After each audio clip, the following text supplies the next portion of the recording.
Hello. Look at you. The one who gambled everything. The one who didn't just dip a toe in the water but dove headfirst into the abyss with nothing but teeth and instinct. That move, that risk you took, it wasn't a decision, it was a detonation. A move so brazen it made the ground shift under everyone else's feet. They'll call it reckless, they'll call it dangerous, but you know what it really was? Freedom wearing brass knuckles. Because when you took that risk, you didn't just roll dice. You flipped the entire table, sent the pieces scattering, and stared the house in the eye like you owned the damn place. That was the moment the dynamic broke. The moment every unspoken hierarchy around you snapped in half. You stopped being the hunted and started moving like the wolf nobody can leash. And they felt it. Oh, they felt it the second you moved. Their posture changed. Their voices cracked. Their eyes followed you in ways they couldn't explain. Because deep down, they knew they'd just witnessed the transfer of power. Not through permission, not through polite succession, through risk. The kind of risk that makes blood pressure spike and lungs forget how to breathe. You see, people worship safety. They cling to their padded routines like it's salvation. But you ripped safety apart like paper. You stood at the crossroads where everyone else stalls, sweating, second-guessing, praying for a sign. And you went left when all the arrows screamed right. You burned the map. You spat on the caution tape. You didn't just step out of line. You built a new one with your own footsteps. That's why they can't process you. Because you did what they've been too terrified to attempt their whole lives. You made risk your ally. You turned it into a weapon, a calling card, a gravitational pull. And here's the twisted truth. Once you make peace with risk, once you embrace it like oxygen, you become someone no one can touch. Because you're already playing in a dimension they're allergic to. Think about the exact second you leapt. That split second before the world caught up. Heart pounding, stomach dropping, every nerve lit up like a fuse, and still, you moved. That wasn't adrenaline, that was clarity. The kind of clarity that cuts through excuses, through doubt, through the voices that begged you to stay put.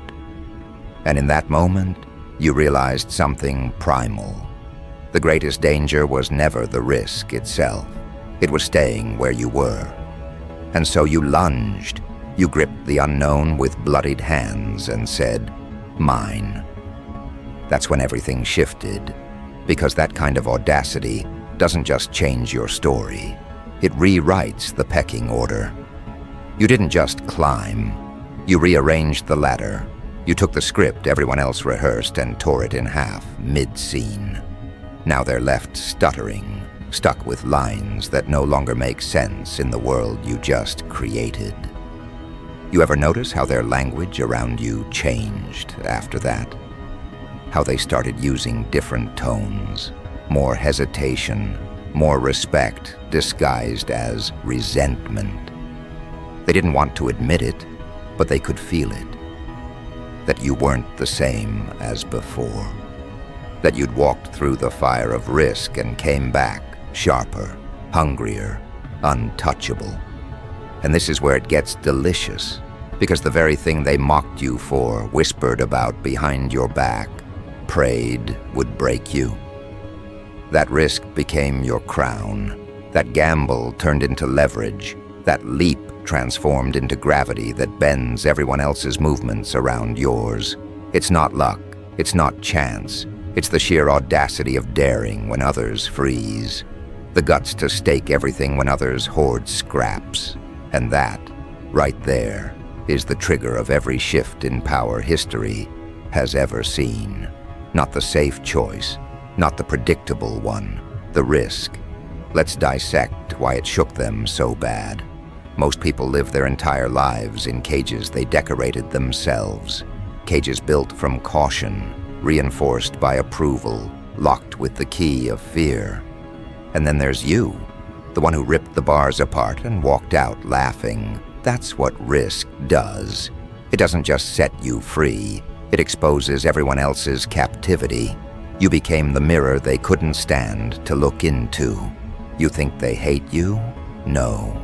What they hate is the reminder. The reminder that they had the same chances, the same doors, and they slammed them shut. You're proof that the chains were never real, that safety was just a leash they wrapped around their own throats. You snapped yours and bolted. That's why they tremble now when you enter the room. Because every risk you take is a slap to their excuses. Every move you make is a public execution of their what-ifs. You became the living contradiction of everything they've told themselves to sleep at night. And people don't forgive that. They envy it. They resent it. They secretly crave it. But they can't replicate it, because replication requires courage, and courage has been bled out of them drop by drop. So now you're not just walking, you're prowling, not searching for approval, not begging for validation.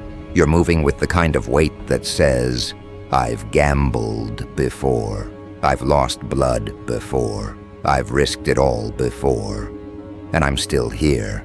That's the kind of aura nobody can fake. And the more they watch you, the more they realize risk isn't just something you took once. It's stitched into your DNA now. It's how you breathe. You don't flirt with danger. You court it. You invite it in. You dance with it. And when the music stops, you're the one left standing. That terrifies them more than any victory ever could. Here's the truth. Safety makes people predictable. Predictable people are easy to control, easy to hunt, easy to break. But you moved into the unpredictable. You became the wolf, the one who knows how to starve, how to bleed, how to vanish into the trees and reappear with teeth at a jugular. You became the kind of presence they can't chase, can't trap, can't outmaneuver. Because you've already risked the thing they're still clinging to. You're freer than them, and freedom, real freedom, is lethal. You remember that first night after the leap? When sleep wouldn't come, when doubt clawed at your ribs, when every scenario of failure ran through your skull like a horror reel. That was the test. Not the leap itself, but the aftermath. And you passed it. You didn't fold. You didn't crawl back, begging for comfort. You sat with the terror until it stopped barking and started listening.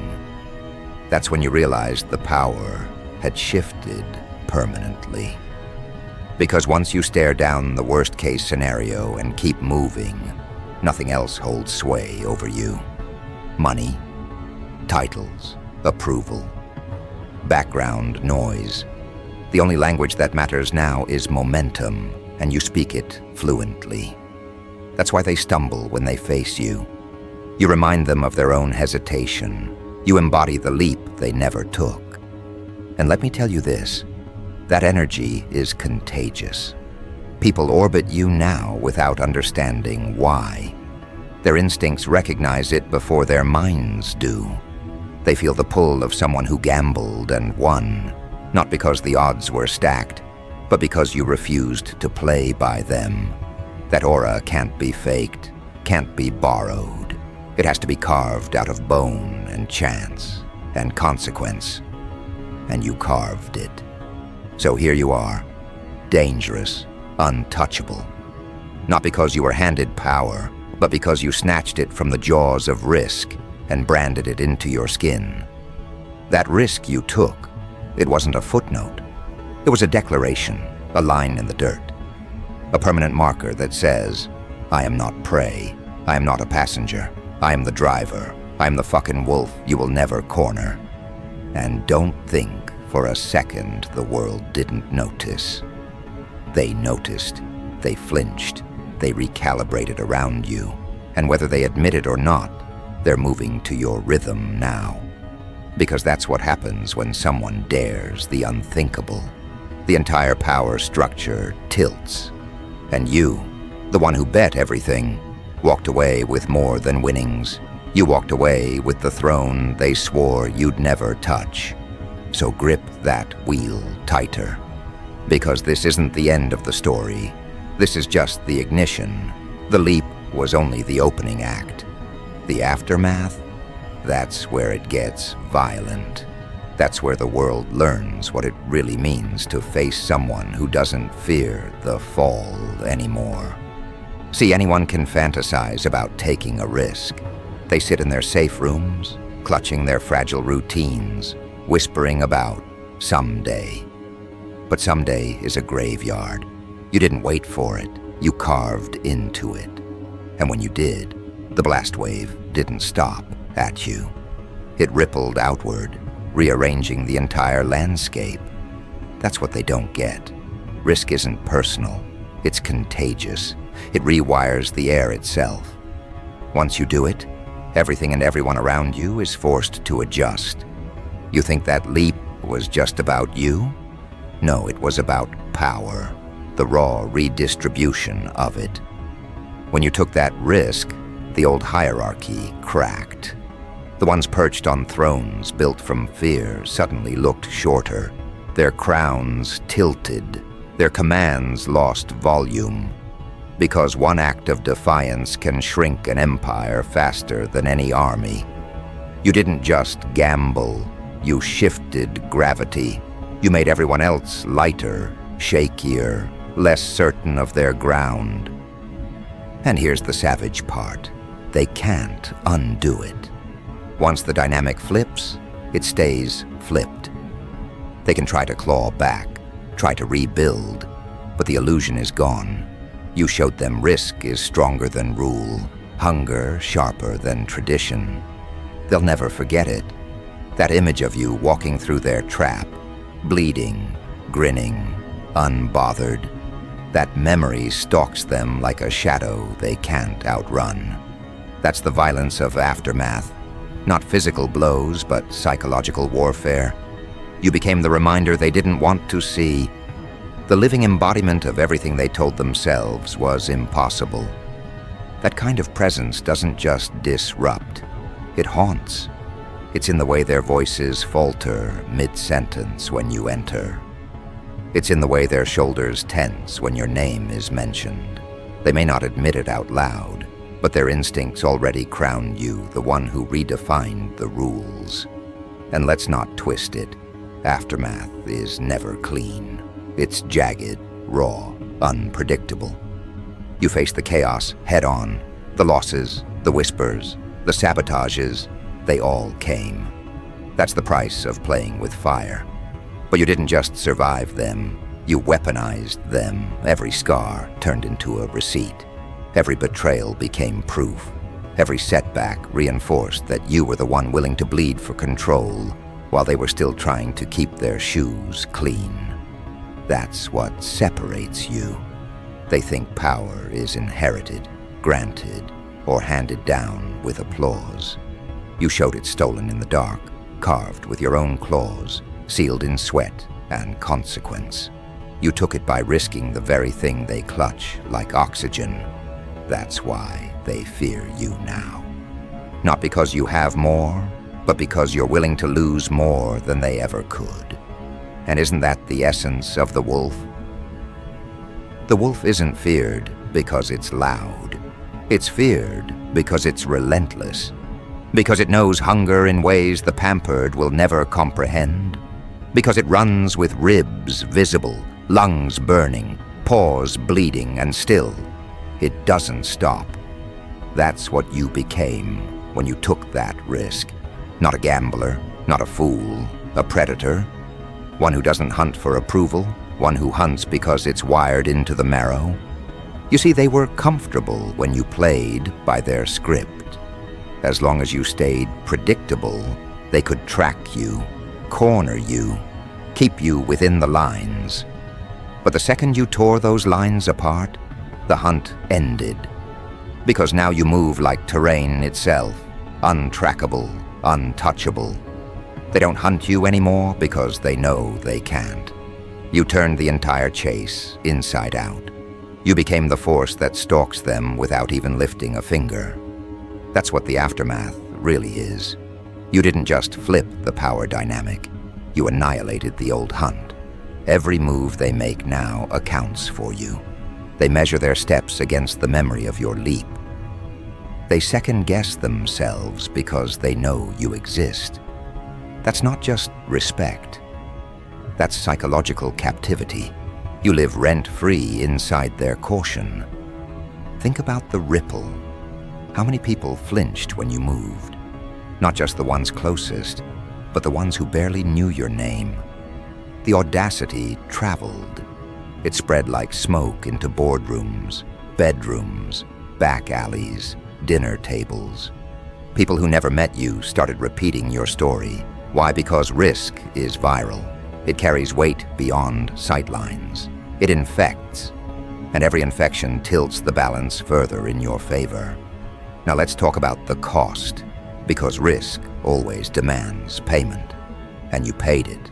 Blood, time, trust, comfort, all poured into the furnace.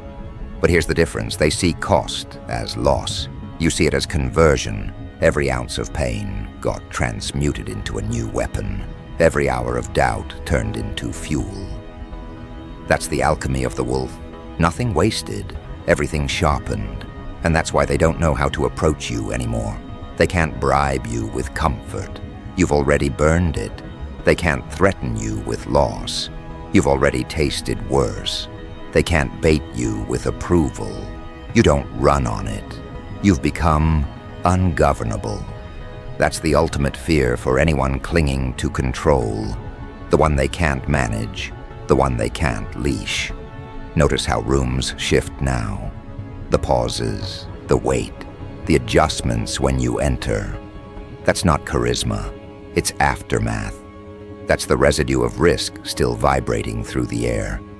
People sense it on a level deeper than words. They know you carry something volatile, something earned, something they can't fake. It's not posture, it's proof. Proof branded into your walk, your stare, your refusal to bow.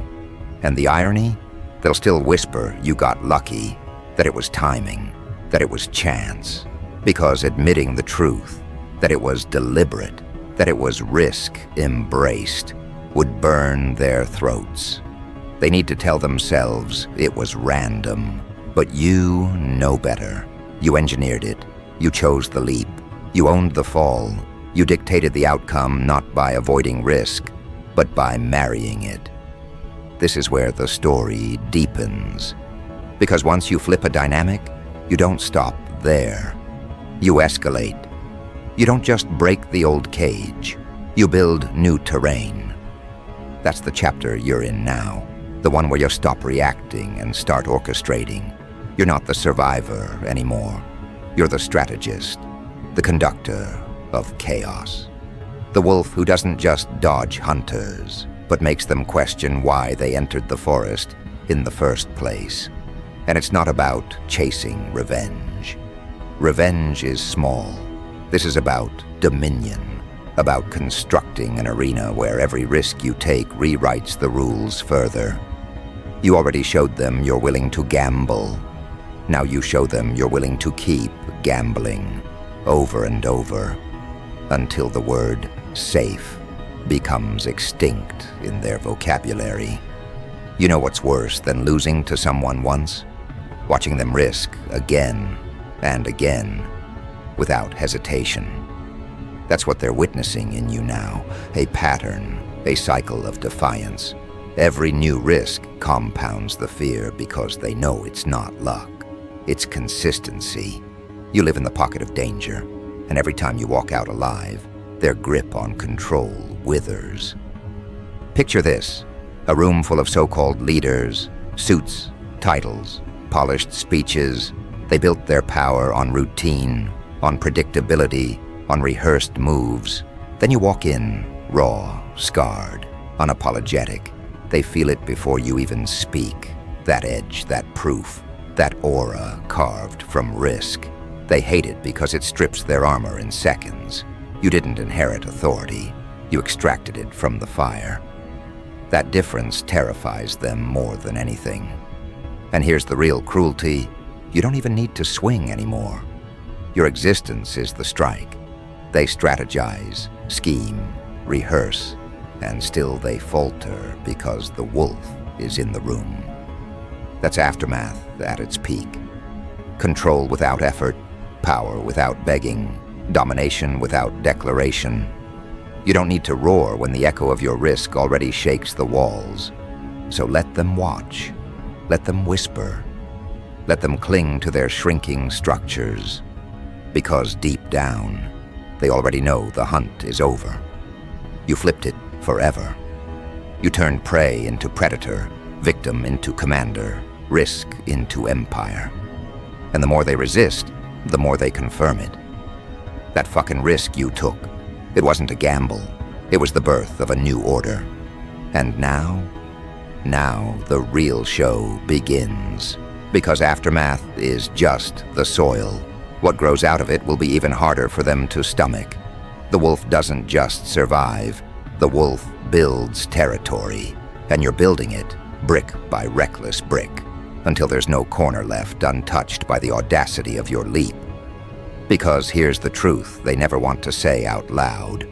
One act of defiance can flip the ladder, but sustained defiance builds a throne. And you've already started laying the foundation. They can feel it every time they cross your orbit. The weight, the pressure, the undeniable sense that something new has been established, something primal, something unshakable. It's not an empire of comfort or decoration. It's an empire of scars, sharpened decisions, and consequences no one else had the stomach to endure. And that's what makes it different. Their structures are built on consensus. Yours is built on risk. Theirs crumble the second approval evaporates. Yours grows stronger every time you spit in the face of hesitation. That's why they whisper, why they look away, why they twitch when you move. They've realized they're playing a smaller game now. They've realized you redefined the board while they were still memorizing the old rules.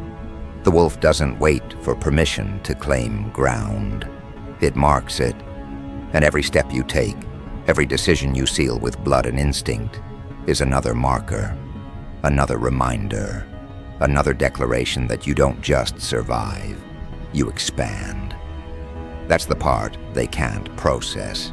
Survival, they understand. Struggle, they romanticize. But expansion terrifies them.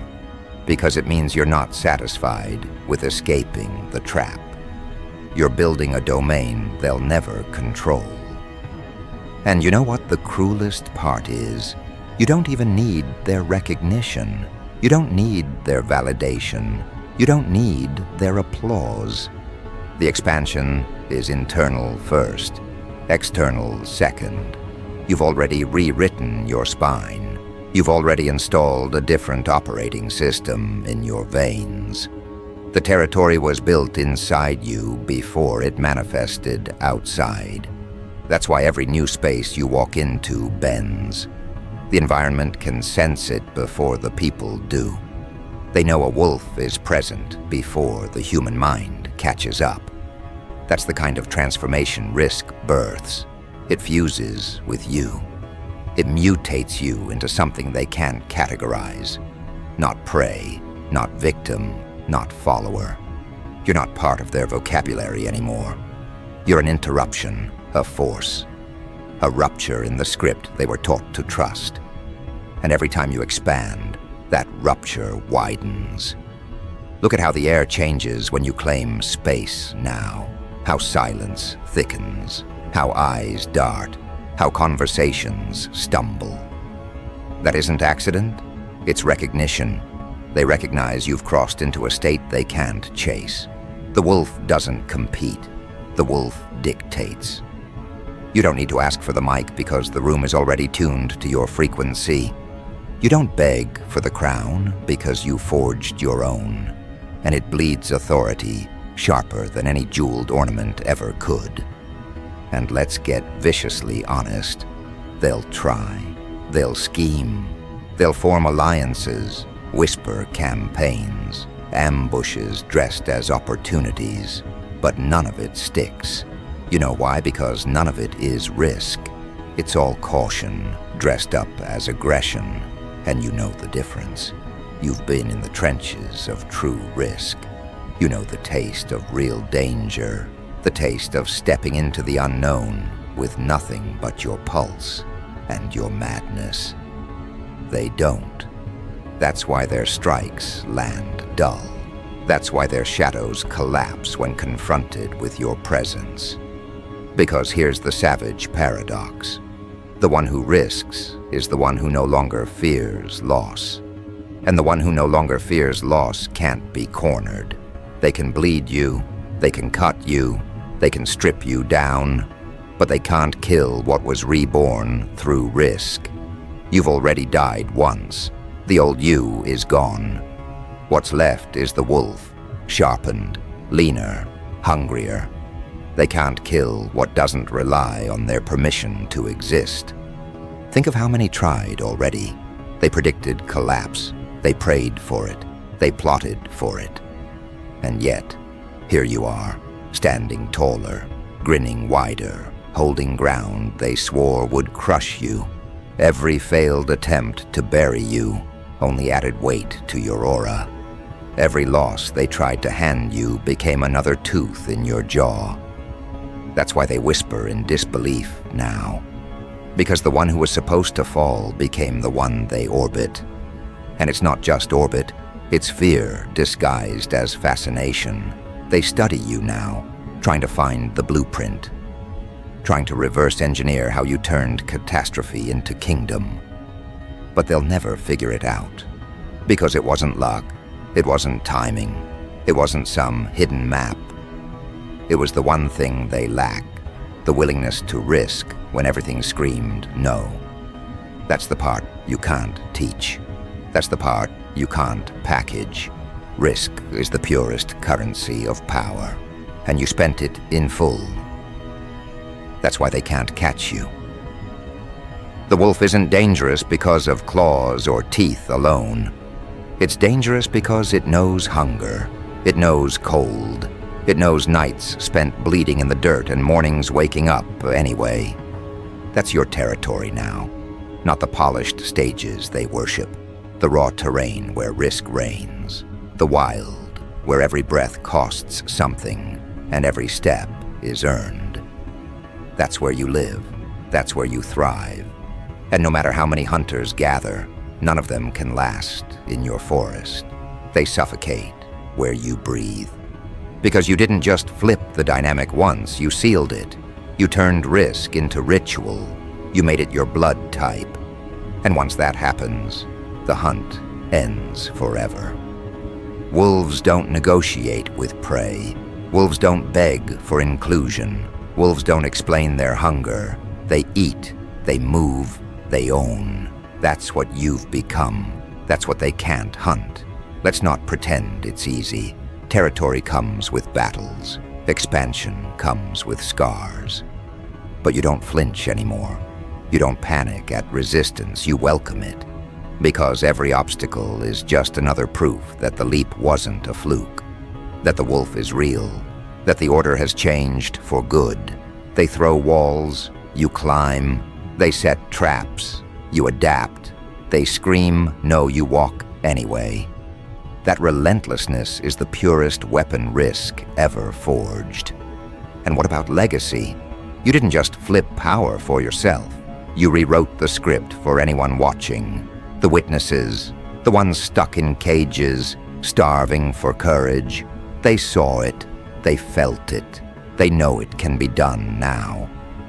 That's the part that terrifies your enemies even more. Because the wolf doesn't just claim territory. It inspires others to bare teeth, too. And once that contagion spreads, the whole structure collapses. You're not just building territory, You're building contagion, the kind of